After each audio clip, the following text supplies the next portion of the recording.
Rise and shine class 10th के बच्चों, आज हम लोग सॉल्व करने वाले शॉर्ट आंसर टाइप क्वेश्चन। ये आपकी केमिस्ट्री एस चंद की बुक चैप्टर नंबर 5 के शॉर्ट आंसर टाइप क्वेश्चन है, classification of the periodic elements. तो बच्चों, अगर आप लोगों ने मेरे चैनल को अभी तक सब्सक्राइब नहीं किया तो जल्दी से सब्सक्राइब कर दे, साथ ही जो रेड कलर का बेल आइकन है उसको हिट करना ना भूलें। चलिए स्टार्ट करते हैं यहाँ पे क्वेश्चन नंबर 21 से करने के लिए। तो यहाँ पे क्वेश्चन नंबर 21 है, nitrogen is having the atomic number 7। Nitrogen जो दे रखा है इसका जो एटॉमिक नंबर है 7 है, और यहाँ पे जो फॉस्फोरस दे रखा है इसका एटॉमिक नंबर आपको 15 दे रखा है। अगर नहीं भी दे रखा होगा तो लर्न होना चाहिए। तो बोला है कि जो ये दोनों की दोनों एलिमेंट हैं ये ग्रुप नंबर 15 से बिलोंग करते हैं। किससे करते हैं? ग्रुप नंबर 15 से बिलोंग करते हैं, राइट। फिर पूछा गया है कि write the electronic configuration of this two element. इन दोनों का इलेक्ट्रॉनिक कॉन्फ़िगरेशन लिखना है। तो देखिए के शेल और एल शेल और फिर एम शेल ऐसे फिल होते हैं ना इलेक्ट्रॉन। तो के शेल की जो मैक्सिमम कैपेसिटी होती है 2, एल की मैक्सिमम कैपेसिटी 8 होती है, लेकिन 2 में से 7 को माइनस करोगे तो 5 आएगा, तो एल में 5 इलेक्ट्रॉन्स आएंगे। तो इस तरह से नाइट्रोजन का इलेक्ट्रॉनिक कॉन्फ़िगरेशन होगा। इसी तरह से फॉस्फोरस के लिए 2 देन 8 10 5। तो दोनों में जो सिमिलरिटी वाली बात है वो ये बात है कि दोनों के पास ही आउटरमोस्ट शेल में 5 इलेक्ट्रॉन्स हैं। तो इनकी केमिकल प्रॉपर्टी भी सेम होने वाली है, क्योंकि बैलेंस इलेक्ट्रॉन सेम है, बैलेंसी भी सेम होगी। Which of the following is more electronegative? Nitrogen ज्यादा इलेक्ट्रोनेगेटिव है या फॉस्फोरस ज्यादा इलेक्ट्रोनेगेटिव है? तो देखिए नाइट्रोजन के पास के और एल 2 शेल है, और इसमें एल में 1 2 3 4 5 इलेक्ट्रॉन है इन केस ऑफ नाइट्रोजन। अगर हम फॉस्फोरस की बात करें तो इसके पास 3 शेल हैं, के एल एम, ठीक है, 1 2 3 4 5 इलेक्ट्रॉन्स हैं। अब बात है इलेक्ट्रोनेगेटिविटी। तो देखो इलेक्ट्रोनेगेटिविटी क्या होता है? एक इलेक्ट्रॉन यहाँ पर इनसाइड आएगा क्योंकि गेन करेगा इलेक्ट्रॉन्स को। तो इलेक्ट्रॉन गेन जो आसानी से कर लेगा, इजीली कर लेगा, जल्दी कर लेगा, उसकी इलेक्ट्रोनेगेटिविटी ज्यादा होगी। तो इसमें सारे के सारे फैक्टर सेम है कि आउटरमोस्ट शेल में जो इलेक्ट्रॉन है सेम है, बैलेंसी भी सेम है। तो किस में इलेक्ट्रॉन जल्दी जाएगा? तो देखिए इलेक्ट्रॉन किसके अट्रैक्शन में जल्दी जाएगा? इलेक्ट्रॉन न्यूक्लियर चार्ज के अट्रैक्शन में जल्दी जाएगा, क्योंकि न्यूक्लियर चार्ज में क्या प्रोटॉन होते हैं जो पॉजिटिवली चार्ज है, इलेक्ट्रॉन नेगेटिवली चार्ज है। तो यहाँ पर देखिए 2 ही शेल है, तो इसके केस में न्यूक्लियर चार्ज पास में है, और यहाँ पे 3 शेल होने की वजह से फॉस्फोरस के केस में न्यूक्लियर चार्ज दूर है। तो नाइट्रोजन ज्यादा इलेक्ट्रोनेगेटिव होने वाला है। बल्कि पूरी पीरियोडिक टेबल में अगर बात करें तो फ्लोरीन सबसे ज्यादा इलेक्ट्रोनेगेटिव है, उसके बाद ऑक्सीजन, देन नाइट्रोजन। तो ये आप ऑन करके भी लर्न कर सकते हो कि सबसे ज्यादा इलेक्ट्रोनेगेटिव फ्लोरीन है, देन ऑक्सीजन, देन नाइट्रोजन। तो फॉस्फोरस और नाइट्रोजन में आपका नाइट्रोजन इलेक्ट्रोनेगेटिव ज्यादा होने वाला है। इन केस की लिखना कैसे है? तो हम लिखेंगे nitrogen will be more electronegative, nitrogen will be more electronegative because its atom has a small size, due to which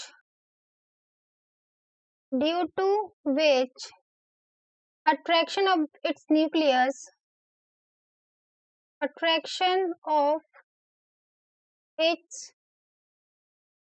nucleus for incoming electron is more, right. जो एक्सप्लेन किया वही आपको लिखना है कि फोर्स ऑफ अट्रैक्शन ज्यादा है because of small size, तो इलेक्ट्रॉन जल्दी आ जाएगा। अब यहाँ पे क्वेश्चन नंबर 22 हम लोग करेंगे। तो बच्चों, अगर आप लोगों को एस चांद और एनसीईआरटी की बुक चाहिए तो आप घर बैठे मंगा सकते हैं। कैसे? तो उसके लिए आपको मेरे डिस्क्रिप्शन बॉक्स में जाना होगा, अमेजोन का आपको वहाँ लिंक मिलेगा वेरियस बुक्स का, तो आप जाके वहां से अपने लिए घर बैठे बैठे अच्छे खासे परसेंटेज ऑफ पर अपने लिए एनसीईआरटी एस चांद की बुक भी मंगा सकते हैं। चलिए क्वेश्चन नंबर 22, तो यहाँ पे क्वेश्चन नंबर 22 से क्वेश्चन नंबर 22 है, an element X belong to group 2। तो जो एलिमेंट एक्स है वो ग्रुप 2 से बिलोंग करता है, एंड अनदर एलिमेंट वाई, और दूसरा एलिमेंट वाई है जो कि ग्रुप नंबर 15 से बिलोंग करता है पीरियोडिक टेबल के अंदर। तो यहाँ पे पूछा है what is the number of balance electron in x. तो ग्रुप 2 के बारे में बात करें तो यहाँ पर आता है बेटा, मांगे, कार, स्कूटर, बाप, राजी। और इस ग्रुप की यही खास बात है कि इनके जो बैलेंस इलेक्ट्रॉन होते हैं ग्रुप 2 में वो भी बैलेंस इलेक्ट्रॉन भी 2 होते हैं। राइट। इनके आउटरमोस्ट शेल में 2 इलेक्ट्रॉन्स आते हैं। अगर आप यहाँ से चेक करेंगे 4, 12, 20, तो यहाँ पर आएगा 2, 2, यहाँ पर आएगा 2, 8, 2, यहाँ पर आएगा 2, 8, 8, 2। तो आउटरमोस्ट शेल में कितने आएंगे? यहाँ पे 2 इलेक्ट्रॉन्स आने वाले हैं। तो यहाँ जो एक्स में जो बैलेंस इलेक्ट्रॉन है वो हो जाएंगे 2। फिर पूछा है what is the valency of x. तो देखिए आउटरमोस्ट शेल में 2 इलेक्ट्रॉन आ रहे हैं। अगर आउटरमोस्ट शेल में 1, 2 या 3 इलेक्ट्रॉन्स होते हैं तो वही उसकी वैलेंसी होती है। इसलिए यहाँ पे एक्स की वैलेंसी 2 होने वाली है। राइट। अब बाई के बारे में हम लोग बात करते हैं कि इसके बैलेंस इलेक्ट्रॉन क्या है। अगर हम ग्रुप नंबर 15 के बारे में बात करें तो बोलते हैं न्यूजीलैंड, पोलैंड, ऑस्ट्रेलिया सब भीतर। राइट। तो ये 7 और 15 हो गया, तो ये 2,5 और ये हो गया 2, 8, 5। इसी तरह से ग्रुप नंबर 15 में जो होता है वो होता है 10 + 5। तो आउटरमोस्ट शेल में कितने 5 इलेक्ट्रॉन्स होते हैं, तो बैलेंस इलेक्ट्रॉन 5 हो गया। वैलेंसी की बात करें 8 में से 5 आपको माइनस करना पड़ेगा। जब 5, 6, 7, 8 इलेक्ट्रॉन्स हो जाते हैं तो ऑक्टेट पूरा करने के लिए आपको देखना होगा कि उसको कितने इलेक्ट्रॉन्स की जरूरत है, वही उसकी बैलेंसी होगी। तो ऑक्टेट के लिए 8 का यूज करेंगे, माइनस कर देंगे नंबर को, तो यहाँ पे इसकी बैलेंसी आ जाएगी 3। अब पूछा है explain how you have arrived at your answer. आपको एक्सप्लेन करना है कि आप अपने इस आंसर तक कैसे आए। तो ये जो मैंने अभी ओरली बोला वही आपको रिटन में लिखना पड़ेगा। चलिए क्वेश्चन नंबर 23 के बारे में बात करते हैं। बच्चों अगर आपको फिजिक्स और बायोलॉजी की भी सोल्यूशन चाहिए तो आप उसके लिए अपने चैनल पे जाके चेकआउट कर सकते हैं प्लेलिस्ट को। वहां पर आपको फिजिक्स और बायोलॉजी के भी सोल्यूशंस मिल जाएंगे। नाउ क्वेश्चन नंबर 23 का पार्ट ए है what is the period in the periodic table. देखिए पीरियोडिक टेबल के बारे में बात करें तो यहाँ पर वर्टिकल रोज होती हैं और हॉरिजॉन्टल रोज होती हैं। जो वर्टिकल रोज हैं वो टोटल 1 से लेके 18 तक है और जो हॉरिजॉन्टल रोज हैं वो 1 से लेके 7 तक है। तो हॉरिजॉन्टल रोज को हम लोग पीरियड बोलते हैं, वर्टिकल रोज को हम लोग ग्रुप बोलते हैं। तो अब इसको हम इसी तरह से लिख सकते हैं the horizontal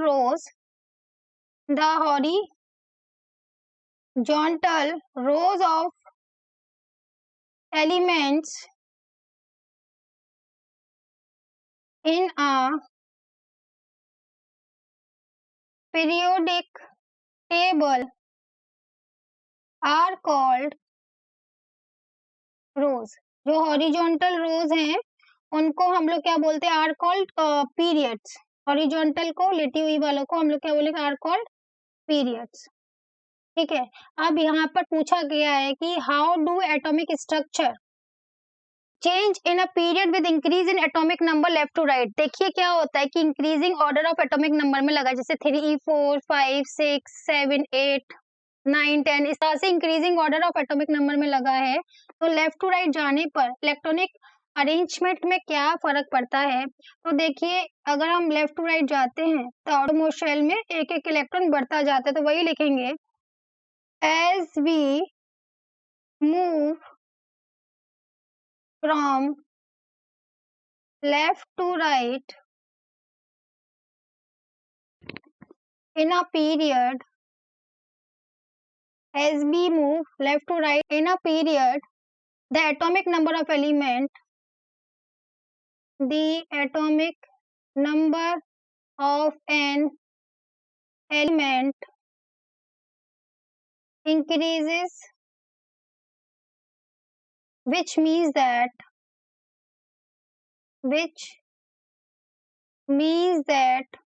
the number of protons and electrons in the atom increases due to large positive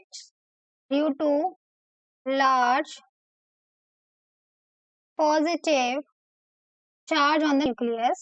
Due to large positive charge on the nucleus, the electrons are pulled. The electrons are pulled in more close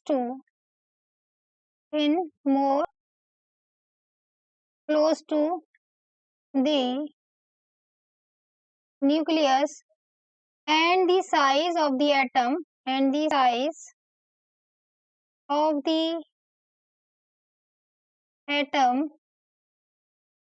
decreases. Right. तो यही आ गया, what is a period in a periodic table, how do atomic structure change in a period with the increase in the atomic number left to right. तो जो atomic structure है छोटा होता चला जाता है क्योंकि न्यूक्लियर चार्ज बढ़ता जाता है, तो वही लिखा है यहाँ पर, as we move from left to right in a period the atomic number of the electron increases, which means number of protons are also increases as the number of electrons is increases due to the large positive charge on the nucleus. The electron are pulled is more close to the nucleus, तो वो खींचे चले जाते हैं nucleus की तरफ, इसलिए atom का जो साइज है वो डिक्रीज होता चला जाता है जब हम मूव करते हैं आपका left to right in a period in the periodic table. चलिए अब बात करते हैं यहाँ पे बी वाले की, how do the following charge on going left to right in a period of the periodic table. पहला हमें बताना है केमिकल रिएक्टिविटी ऑफ एलिमेंट पे क्या फर्क पड़ता है अगर हम लेफ्ट टू राइट जाते हैं, ठीक है, और एग्जाम्पल के साथ आपको इसका आंसर देना है। तो अगर हम ऑन मूव करते हैं लेफ्ट टू राइट, तो आपको पता है कि केमिकल रिएक्टिविटी के बारे में बात करें तो पहले क्या होता है, जैसे कि हम बात करें आपका 3 4 5 6 7 8 9 10, lithium, beryllium, boron, carbon, nitrogen, oxygen, then यहाँ पे फ्लोरीन और नियोन। तो यहाँ पर क्या आता है 2,1 2,2 2,3 2,4 2,5। तो देखिए यहाँ पे क्या हो रहा है, जब हम मूव कर रहे हैं तो chemical reactivity of element first decreases then increases, क्योंकि देखो यहाँ पे इजीली लूज करेगा, एक ही इलेक्ट्रॉन है, फिर मुश्किल होगा, फिर थोड़ा मुश्किल होगा, तो पहले सबसे ज्यादा केमिकल रिएक्टिविटी है और यहाँ पे 4 हो जाएगा, तब क्या हो रही है यहाँ पे डिक्रीज हो रही है। फिर क्या हो रहा है, यहाँ पर 3 इलेक्ट्रॉन्स को गेन करेगा, यहाँ पे 2 इलेक्ट्रॉन्स को गेन करेगा, यहाँ पे 3 को, यहाँ पे आपका इधर 1 को करेगा, इधर 2 को करेगा, इधर 3 को करेगा गेन। तो अब एक को गेन करना आसान है, तो यहाँ पे रिएक्टिविटी इंक्रीज हो रही है ना। तो पहले लिखेंगे on moving left to right, जैसे from moving on going from left to right in a periodic table, chemical reactivity first decreases then increases, ठीक है। अब यहाँ पे पूछा nature of oxides of element. देखिए ऑक्साइड्स क्या होते हैं, कोई भी एलिमेंट है उसके साथ जो ऑक्सीजन जुड़ रहा है और ऑक्साइड बना रहा है उसको बोला, तो क्या है, तो नेचर कैसा होता है ऑक्साइड का। देखिए इधर की तरफ आप जाएंगे जहाँ पे इलेक्ट्रॉन लूज हो रहे हैं वहां पे मेटल है, और जहाँ पे गेन हो रहे हैं वहां पे आपका नॉन मेटल है। तो यहाँ पे बनेगा मेटेलिक ऑक्साइड जो कि बेसिक होते हैं करेक्टर में, और यहाँ पर है नॉन मेटेलिक ऑक्साइड जो कि एसिडिक होते हैं करेक्टर में। तो लेफ्ट टू राइट जाने में एसिडिक करेक्टर इंक्रीज होता है। और आप इसी तरह से एग्जाम्पल भी दे सकते हैं जिस तरीके से मैंने बताया है, ठीक है, कि किस तरीके से आपका एग्जाम्पल आएगा वो आप एग्जाम्पल यहाँ पे दे पाएंगे। तो ऑक्साइड के नेचर के बारे में बात करेंगे, तो on moving from left to right in a period the basic nature of oxide decreases, the basic nature of oxide decreases and acidic nature of oxide increase, ठीक है। एग्जाम्पल आप इसी तरह से दे सकते हैं कि जैसे कि जो आपका इसके बाद का जो आता है, सोडियम के जो ऑक्साइड होते हैं वो एसिडिक होते हैं, और जो फ्लोरीन के ऑक्साइड होते हैं या फिर क्लोरीन के ऑक्साइड होते हैं वो एसिडिक होते हैं, इसलिए बेसिक ऑक्साइड से वो एसिडिक ऑक्साइड की तरफ जा रहा है। अब आता है क्वेश्चन नंबर 24। यहाँ पे बोला है how does the size of the atom generally vary in going from left to right in a period in the periodic table, why does it vary। तो अभी अभी हमने क्वेश्चन नंबर 23 में भी इसका आंसर दिया था। तो साइज कैसा होता है, डिक्रीज होता है on moving left to right the size of atom decreases because nuclear charge increases, it pulled electron towards the nucleus more efficiently, hence the size decreases। तब भी पूछा गया है what happen to the metallic character of the element as we move left to right in period table. तो देखिए यहाँ पे metal है, और अगर ग्रुप 1 2 3 की बात करें, एस ब्लॉक और डी ब्लॉक की बात करें तो मेटल है, और पी ब्लॉक की बात करें तो वहां पे नॉन मेटल है। तो मेटेलिक जो करेक्टर है वो डिक्रीज हो रहा है, तो लिखेंगे on moving left to right in a period of periodic table metallic character decreases. क्योंकि मेटेलिक करेक्टर क्या होता है, जो इजीली इलेक्ट्रॉन्स को लूज कर दें। तो आप जाएंगे ग्रुप नंबर 17 की तरफ, तो वहां पे इलेक्ट्रॉन को गेन करने की टेंडेंसी बढ़ती है, तो वो लूज क्यों ही करेंगे। ठीक है, तो अब करेंगे क्वेश्चन नंबर 25 के बारे में बात।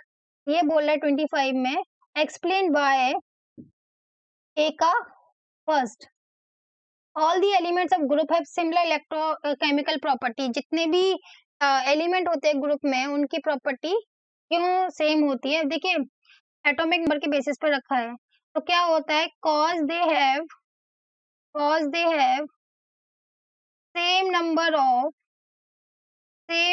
ऑफ वैलेंस इलेक्ट्रॉन, क्योंकि उनके पास वैलेंस इलेक्ट्रॉन भी सेम होते हैं। देखिए यहाँ पे देखिए हीना, नीना और करीना, सबके एक्सरे रंगीन। तो इनकी बात करें तो इनके इसका तो डुप्लेट पूरा है, बाकी सबके ऑक्टेट पूरे आटोमो शेल में। तो माने कि बैलेंस इलेक्ट्रॉन सेम है, तो केमिकल प्रॉपर्टी भी सेम होगी। ग्रुप नंबर 18 की बात की है हम लोगों ने। अब पूछा है second, all the element of period have different chemical property. जितने भी पीरियड में होते हैं उनकी डिफरेंट प्रॉपर्टी क्यों होती है, केमिकल प्रॉपर्टी। सिंपल सी बात है, उनके जो बैलेंस इलेक्ट्रॉन है वो डिफरेंट है, कि अगर आप लेफ्ट टू राइट जाएंगे तो 1 2 3 4 5 7 8 ऐसे बढ़ते हैं।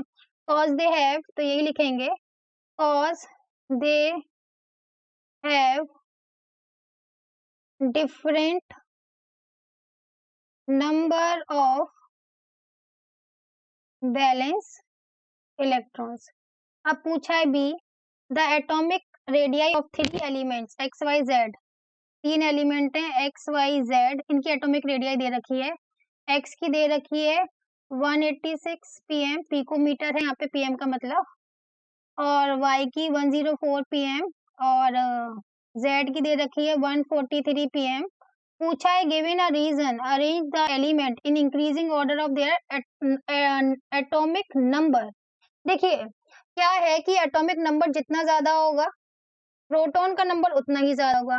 प्रोटॉन का नंबर ज्यादा तो न्यूक्लियर चार्ज ज्यादा, न्यूक्लियर चार्ज ज्यादा तो इलेक्ट्रॉन को खींचने की टेंडेंसी ज्यादा, और इलेक्ट्रॉन को खींचने की टेंडेंसी ज्यादा तो साइज छोटा। तो एटॉमिक नंबर उसमें ज्यादा होगा जिसका साइज सबसे छोटा होगा। तो एटॉमिक नंबर वाई का सबसे ज्यादा, इससे कम होगा जेड का, और सबसे कम होगा एक्स का। मतलब साइज बड़ा, एटॉमिक नंबर कम, साइज छोटा, एटॉमिक नंबर ज्यादा। तो हम रीजन लिख देंगे, cause as the atomic number increases as the atomic number increases in a period from left to right, from left to right, the size of atom goes, the size of atom goes on decreasing। अब आते हैं question number 26 की बात करते हैं। बहुत जल्दी video खत्म हो जाएगा। मुझे तो लगता है कि आपको काफी इंटरेस्ट आ रहा होगा वीडियो में। क्वेश्चन सॉल्व हो रहे हैं आपके जो क्वेश्चंस के पीछे लॉजिक है वो भी आपको समझ में आ रहे हैं। बाकी तो आप लिख ही लेंगे, क्लास 10 के बच्चे हैं, इंटेलिजेंट हैं आप लोग। तो ये है, how does the electropositive character of element. Electropositive का मतलब होता है इलेक्ट्रॉन को लूज करना और कैटायन बन जाना। ठीक है, how does the electropositive character of element change on going in a group in a periodic table. देखिए कैसे चेंज होता है। अगर हम मैं बात करूं ग्रुप नंबर 1 के बारे में, ठीक है, तो नीचे की तरफ आ जाए, ली ना ही रब से फरियाद। तो यहाँ पर क्या हो रहा है, यहाँ पे 2 शेल है, यहाँ पे 3 शेल है। तो ये क्या हो रहा है, नंबर ऑफ शेल नीचे की तरफ बढ़ रहे हैं। तो जो बाहर का इलेक्ट्रॉन है वो आराम से निकल जाएगा, क्योंकि वो न्यूक्लियस से दूर है ना। तो इलेक्ट्रोपॉजिटिव करेक्टर बढ़ता जाएगा on going down in the group. तो वही लिखेंगे, on going down in a group of the periodic table, the electropositive character, the electropositive character of elements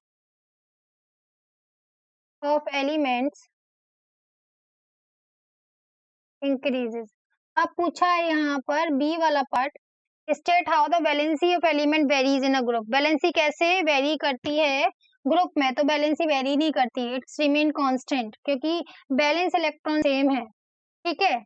और पीरियड में कैसे करती है, तो वहां पे वैलेंसी पहले बढ़ती है फिर घटती है, तो वही लिखेंगे हम लोग यहाँ पर। ये चीज मैं ऊपर भी एक्सप्लेन कर चुकी हूँ, तो आप एग्जाम्पल के साथ अपने आप एक्सप्लेन कर सकते हैं। तो लिखेंगे in the group valency is remain same in the period it is first increases from 1 to 4 and then decreases 3 to 0। तो पहले 1 2 3 4 होती है, फिर 3 2 1 0 हो जाती है। अब हम बात करेंगे क्वेश्चन नंबर 27 के बारे में। यहाँ पे let's talk about the question number 27 two, ठीक है। तो इन सारे क्वेश्चंस में एक ही बात कॉमन है कि पीरियड में क्या हो रहा है वेरियस स्ट्रेंड्स का, और ग्रुप में क्या हो रहा है वेरियस स्ट्रेंड्स का, यही पूछा गया है। क्वेश्चन नंबर 26 का part A, how does the electropositive correct, अच्छा हम 27 बात करेंगे, 26 तो हमने कर लिया है। What is the fundamental difference in the electronic configuration between group 1 and group 2। Group 1 और ग्रुप 2 के जो इलेक्ट्रॉनिक कॉन्फ़िगरेशन है उसमें क्या फर्क है। अगर हम बात करें the fundamental difference between the electronic configuration of group 1 and group 2, that element of group 1 element have one valence electron। तो group 1 के जो एलिमेंट है उनके जो बैलेंस इलेक्ट्रॉन है, बैलेंस इलेक्ट्रॉन 1 है, और जो ग्रुप 2 है उनके बैलेंस इलेक्ट्रॉन कितने हैं, उनके बैलेंस इलेक्ट्रॉन 2 है। बस यही फर्क है, और कोई फर्क यहाँ पे हमको देखने के लिए नहीं मिलेगा, ठीक है। अब ये आप चाहे तो लिखकर भी दिखा सकते हैं उनके। फिर है बी वाला part of first, on the basis of electronic configuration how will you identify chemically similar element। अगर आप बात करें इलेक्ट्रॉनिक कॉन्फ़िगरेशन की, तो केमिकली सिमिलर एलिमेंट कौन से होते हैं, तो भैया केमिकली सिमिलर एलिमेंट वो होते हैं जिनकी की बैलेंस इलेक्ट्रॉन सेम होंगे। तो हम लिखेंगे all the chemically similar elements will have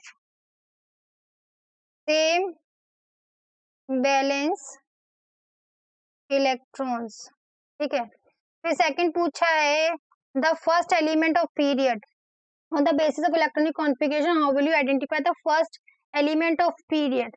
देखिए फर्स्ट एलिमेंट में क्या होगा, के शेल में ही होगा। So the first element of period determine the number of electron in the atom। so first element of every period have one valence electron। तो यहाँ पे लिखेंगे हम लोग the first element in a period is determined by the number of valence electrons in the atom। sorry for the handwriting, sometimes it's very hard to be write by your that pen tab, so this is the result, otherwise my handwriting with the pen is very good। तो first element of every period has one valence electron, तो एक ही valence electron होगा। तो अब यहाँ पे बात करते हैं क्वेश्चन नंबर 28 के बारे में, जल्दी से को भी सॉल्व कर लेते हैं। छोटा सा क्वेश्चन है, छोटे छोटे क्वेश्चन। नाउ क्वेश्चन नंबर 28 का part A, what is the usual number of balance electron and valency of group number 18 of the periodic table. देखिए 10 प्लस 8 सबसे लास्ट का जो ग्रुप है, तो बैलेंस इलेक्ट्रॉन यहाँ पर कितने होंगे, बैलेंस इलेक्ट्रॉन्स 8 होंगे। बैलेंसी इतनी होगी 0, क्योंकि 8 में से माइनस कर देंगे तो बैलेंसी 0। बी है what happened to the number of valence electron in the atom of element as we go down in a group. Valence electron पे क्या फर्क पड़ता है? कोई फर्क नहीं पड़ता, दे रिमेन सेम, चेंज ही नहीं होते। रखा ही ऐसे है कि जो एक ही ग्रुप में आएंगे उनके बैलेंस इलेक्ट्रॉन सेम होने चाहिए, रिमेन सेम। ठीक है, अब क्वेश्चन नंबर 29 यहाँ पे पूछा गया है। तो क्वेश्चन नंबर 29 का ए पार्ट है what is the main characteristic of last element in the period of the periodic table, what is the general name of such element। तो ग्रुप नंबर 18 के एलिमेंट्स के बारे में बात हो रही है, तो उनको हम क्या बोलते हैं? उनको हम नोबल गैसेस कहते हैं। तो हम लिख सकते हैं the main characteristic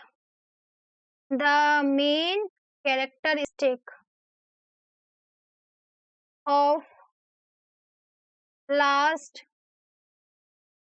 elements in a period that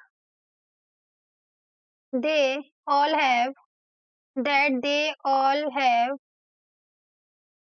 8 valence electrons in their atom except helium, क्योंकि इसका ऑक्टेट पूरा होता है, तो they are called noble gases. उनको क्या कहते हैं? नोबल गैस कह सकते हैं, इनर्ट गैस कह सकते हैं, नॉन रिएक्टिव गैस कह सकते हैं। बी पूछा है what is the number of element in first period. Number of element कितने हैं फर्स्ट पीरियड में? तो फर्स्ट पीरियड में हाइड्रोजन हीलियम 2 ही है। फिर पूछा थर्ड पीरियड में कितने हैं? तो थर्ड पीरियड में अगर आप बात करेंगे तो देखिए यहाँ पर थर्ड पीरियड में 8 है। कैसे निकालेंगे हम लोग? यहाँ पर थर्ड पीरियड में 8 आपको देखो, हाइड्रोजन हीलियम, ठीक है। फिर इसमें भी 8 है और फर्स्ट में 2 है, सेकंड और थर्ड में 8 एंड 8, तो थर्ड में 8 है इन दी मॉडर्न पीरियोडिक टेबल। अब बात करते हैं हम लोग क्वेश्चन नंबर 30 के बारे में। Let's talk about the question number 30। तो इसमें पूछा गया है आपका how does the atomic size very on going down in the atom, sorry, how does the atomic size vary on going down top to bottom in a group and why does it happen। कि अगर नीचे की तरफ जाते तो क्या होता है भाई? साइज बढ़ता है क्योंकि नंबर ऑफ शेल बढ़ रहे हैं। ठीक है, तो देखो आप यहाँ पर भी देख सकते हैं, मैंने ग्रुप 1 का एग्जांपल दे रखा है यहाँ पर। तो देखिए यहाँ पे नंबर ऑफ शेल यहाँ पे 2 है, यहाँ पे 3 है, यहाँ पे 4 है, यहाँ पे 5 है, यहाँ पे 6 है। नंबर ऑफ शेल बढ़ रहे हैं तो एटम का साइज भी बढ़ रहा है। तो यही लिखेंगे on going down in a group, on going down in a group of the periodic table, the atomic size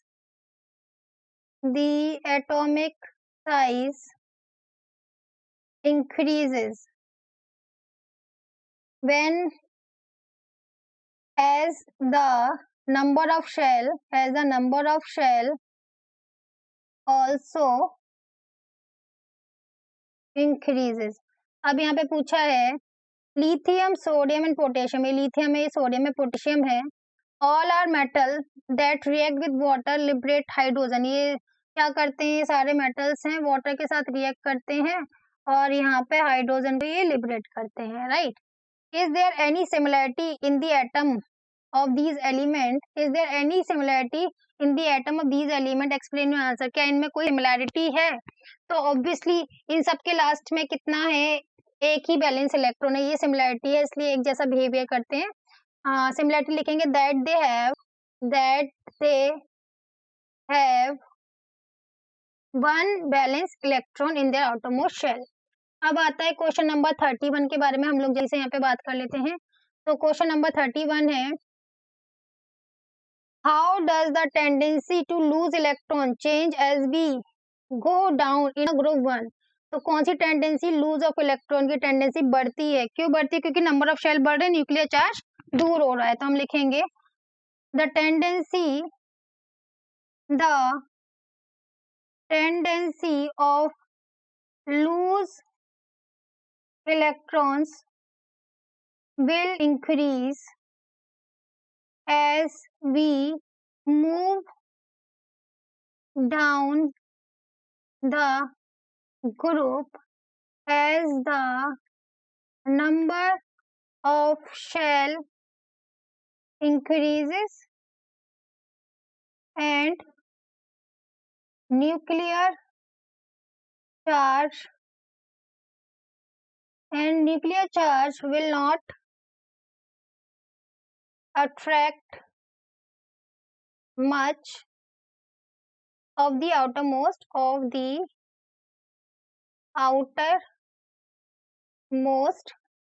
shell, right? अब यहाँ पे पूछा है बी वाला part, how does the tendency of gain electron change as we move down in the group 17। देखिए अगर electron को gain करना है तो न्यूक्लियस पास में होना चाहिए, तो यहाँ पे डिक्रीज होगी, it will decrease because nuclear charge will be, वही सेम रीजन आप लगा दीजिएगा यहाँ पर, the tendency of an atom of gain electron decrease on going down in the group because when we move down in the group in the number of 17, a new shell added in which the electron going to be come. So a new shell of electron is added to the atom at every step, due to which size of atom increases, the nucleus goes more deep inside the atom, due to which the attraction of nucleus for the incoming electron decreases and hence the electronegativity will also decreases। ठीक है, तो अब आते हैं question number 32 के बारे में बात करते हैं। Question number 32 and 33, after that we are gonna to end up this video.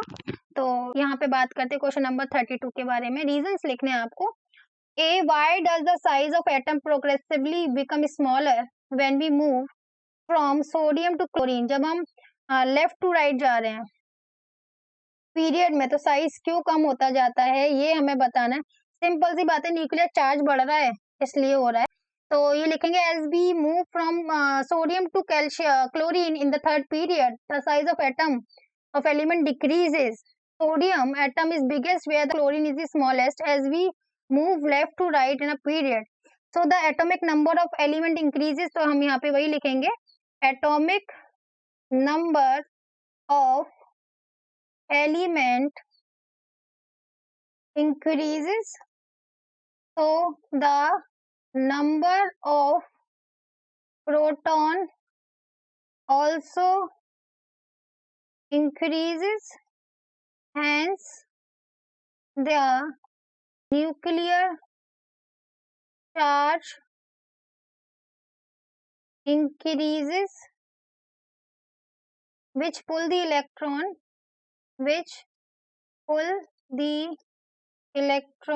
towards it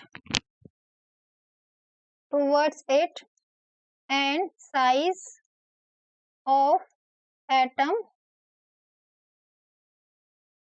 decreases। अब पूछते हैं helium two neon are unreactive gases. Helium और नियॉन अनरिएक्टिव गैस है, नोबल गैस है।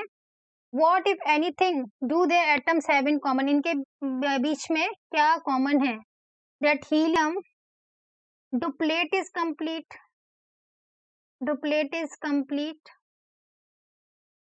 and neon octet is complete, mean both have completely filled outer most shell। ठीक है, ये दोनों के बीच में कॉमन बात आ गई।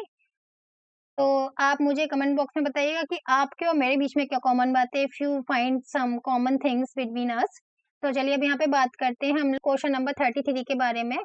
इन a periodic table, in the modern periodic table, why does the cobalt with higher atomic mass of 58.93 appear before nickel? देखिए यहाँ पर ये सब सारा की सारा जो काम है वो एटॉमिक नंबर का है। जो कोबाल्ट का एटॉमिक नंबर है 27 है और जो निकल है उसका जो एटॉमिक नंबर है वो 28 है।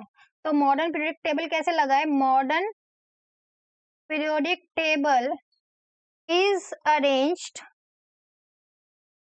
according to atomic number and cobalt atomic number is 27, whereas nickel atomic number is 28. So cobalt with the high atomic mass appear before the nickel, having low atomic mass because it is arrange according to atomic number not the atomic mass. अब यहाँ पे ये देखिए सी लिखा है लेकिन है ये B. Why could no fix position be given to hydrogen in the Mendeleev table. जो हाइड्रोजन है उसको फिक्स पोजीशन क्यों नहीं दी गई? Because hydrogen resemble properties as well as properties as alkali metal group 1 and halogens group 17. That's why we have given this hydrogen a unique position जो कि आपको ग्रुप नंबर 1 में मिल जाता है। ग्रुप नंबर 1 में ही क्यों दिया? क्योंकि इसका इलेक्ट्रॉनिक कॉन्फ़िगरेशन मिलता है। ऑटोमोबाइल में 1 इलेक्ट्रॉन आते हैं। बच्चों, अगर वीडियो पसंद आया हो तो चैनल को सब्सक्राइब करें, वीडियो को लाइक करें, कमेंट करना